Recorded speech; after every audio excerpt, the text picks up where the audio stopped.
Okay.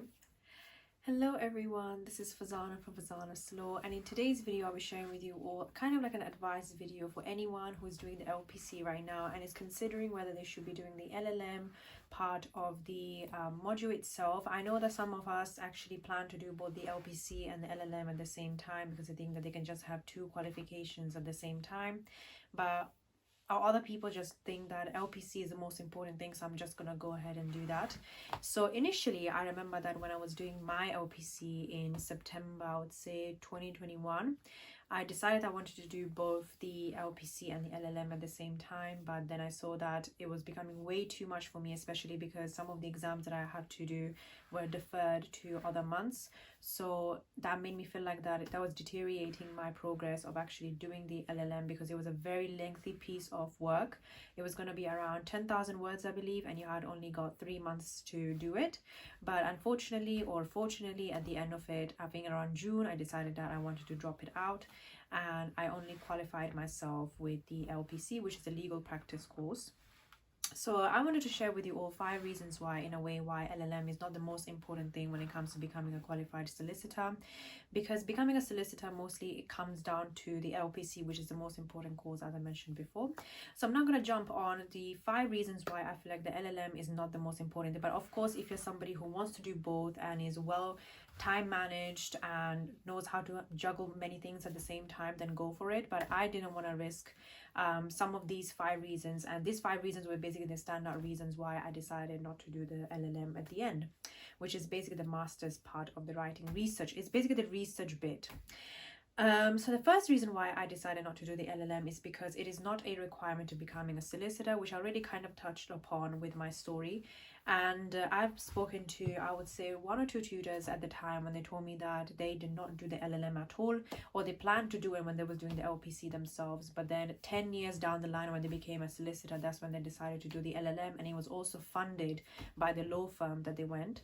So that gave me a motivation to actually not actually undertake this particular course and not go ahead with it. And I believe that LLM is just a research part of it, as I mentioned before, and it's not something that is really important to becoming a solicitor.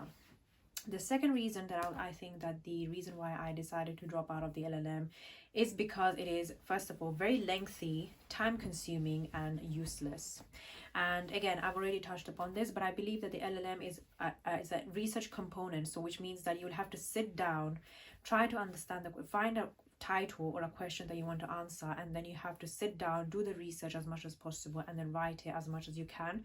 And that process can be very, very long and very time consuming, and especially if you're somebody who does not like to write or does not like to research for hours and hours and find out which sources are the best to actually answer your question. I don't see any point to actually do that and undertake that route in any shape or form. But if you're somebody who thinks that maybe I don't want to do it now, I want to do it later, maybe down the line of my qualification or my training, then you can actually undertake the LLM, as I mentioned, as the story of one of my tutors as well.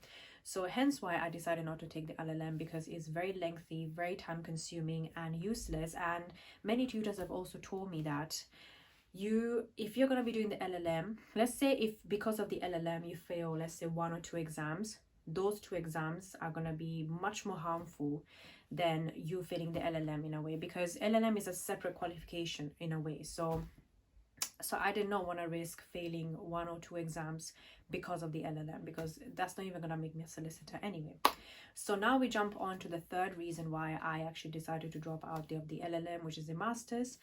And the third reason is that it puts you at risk of failing or deferring without a guarantee of passing. I think that was the most enlightening moment when I thought that I do not want to do the LLM, because as I said before, you don't want to risk failing your exams because of this LLM, because LLM doesn't make you a solicitor anyway. So it's very important that you are not, let's say I had a plan in a way when I was doing my LPC that, okay, I'm gonna do the LLM, I'm gonna finish it, I'm also gonna undertake the 1 or 2 exams that I had deferred from the previous months or previous terms, and then I'm gonna juggle these 3 things at the same time. But then one day I was researching for the LLM and I thought, wait, if I defer this to March the next year, and that actually delays my graduation in any way, then what's the guarantee that I'm gonna pass the LLM in the first place? Because I'm not really doing my work, I'm not really doing the research properly, I'm not doing the writing properly, and so on and so forth. Nothing is really interesting me in writing to write about. So what's the point of actually risking my qualification, defer to March, let's say, and that at the time it was August, so I had to defer. If I wanted to, I could have deferred it to March the next year, but that means I would have delayed my graduation for no reason, which was happening in January. So it's just like it was just red flags basically all the way down. So I did not want to actually do this, so hence why I decided not to do the LLM, or I decided to drop out. The fourth reason why I feel like that it has been a good reason for me to drop out of the LLM is because it is only for those people who like to research and write, which I've also again touched upon. But I believe that my passion for writing and researching has kind of died out right now, because I'm at this age where I just want to work, qualify, and help my clients in achieving their goals of buying a house, or maybe helping them with a family law matter or immigration matter for that matter. So it's not time for me to, I feel like people have a certain age where they feel like to research and write, and then it kind of dies out, and then they come back to it later on in their life. It's like you will see some professors where they basically just, you know, whether in their 20s or 25, they really want to research and everything, they want to write, but then they kind of slows down because they want to teach, maybe they want to do an actual 9-to-5 job, and then when they're 60 again, then they come back to research and writing. So you can do that as well. But if you're somebody who's currently watching this and you love researching and writing, then definitely go for the LLM. It's going to be a really good qualification for you. But for me personally, I'm just in that age where I just don't want to sit down and research and write. That's something that I do not want to work for.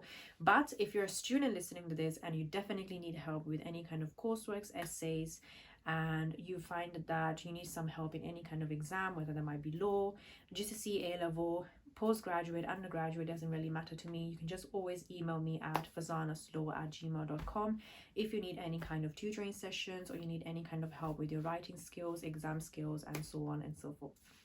And the fifth reason that I believe that the LLM is a very much kind of like a useless qualification at this point in my life is because it can be a distraction for the LPC modules.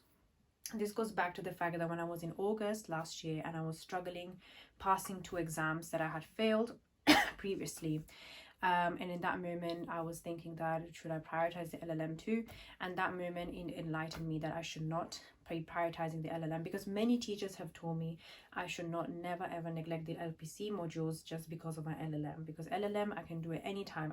If I want to, honestly, I can come back September this year, which is September 2023, and do my LLM if I want to. But LPC, once it fails, it's really, really hard to pass. Like, it's just mentally exhausting because you have so many modules and so many different types of assessments, and you have to pass all of them to be able to become a qualified solicitor. Otherwise, you'll have to repeat the whole thing again, and that can be very exhausting. I know many friends of mine who had to do exams, let's say 2-3 times, and then they passed because they just could not pass it because it was so hard for them. And that has happened to me as well, and I do not want anyone to go through this process or this turmoil in a way. So I hope you really enjoyed this very chatty video on why I dropped out of the LLM and why you should do too in a way. But if you're somebody, as I said, who likes to research and write, definitely go for it. And again, if you're somebody who needs help, or you're a student listening to this that needs help with any kind of writing, essays, courseworks, exams, tips and tricks, whatever that might be, then please do shout out at me at the email that I have already mentioned, which is fazanaslaw@gmail.com.